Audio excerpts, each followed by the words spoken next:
Ukrainlased ründasid Peterburi droonidega venelaste jaoks kõige olulisema majandussündmuse ajal. 3.–6. juunini toimub Peterburi linnas Venemaa korraldatud ja edendatud rahvusvaheline majandusfoorum, kus osaleb umbes 20 000 külastajat vähemalt 130 erinevast riigist, sealhulgas institutsioonidest, valitsustest ja ärisektorist. Sündmus on mõeldud investeeringute meelitamiseks, kaubandus- ja majandussuhete tihendamiseks maailmas ning Venemaa rahvusvahelise kuvandi tugevdamiseks kui innovatsioonikeskusena. Mõni tund enne seda olulist sündmust kahjustasid Ukraina droonirünnakud naftahoidlat ja mõningaid sõjalisi sihtmärke. Tabamuse saanud objekt asub veidi enam kui 10 kilomeetri kaugusel majandusfoorumi toimumiskohast. See on mainekahju Venemaale ja põhjustab piinlikkust rahvusvaheliste partnerite ees.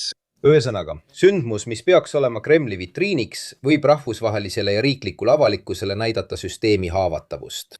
Droonisõda on muutud suurte territooriumide kaitsmise kulukaks ja keeruliseks. Peamised linnad nagu Moskva või Peterburi on väga tundlikud sihtmärgid, sest seal on koondunud peamised majandustegevused ja seal elab jõukam Vene elanikkond, kes ei oota, et nad võiksid sõtta sattuda. Senini on konflikt mõjutanud rohkem Venemaa maapiirkondi ja palju vähem suurte linnade keskklassi. Seega ei seisne probleem ainult rahvusvaheliste partnerite suhtes, vaid ka sisemises avalikus arvamuses. Oleme juba näinud, kuidas Ukraina rünnak Moskva vastu mais tekitas tahameelt mõnedes siseringkondades. Näiteks Vene sõjablogijate ringkond nõudis Venemaa institutsioonidelt suuremat reageerimisvõimet. Sellised sündmused on seega Kremlile tugev hoop. Mitte niivõrd materiaalsest vaatenurgast, vaid pigem maine ja usaldusväärsuse seisukohalt nii rahvusvahelisel kui ka sisemaisel tasandil. Aga mida teie arvate? Nagu tavaliselt leiate lisateavet kommentaaridest või kirjeldusest.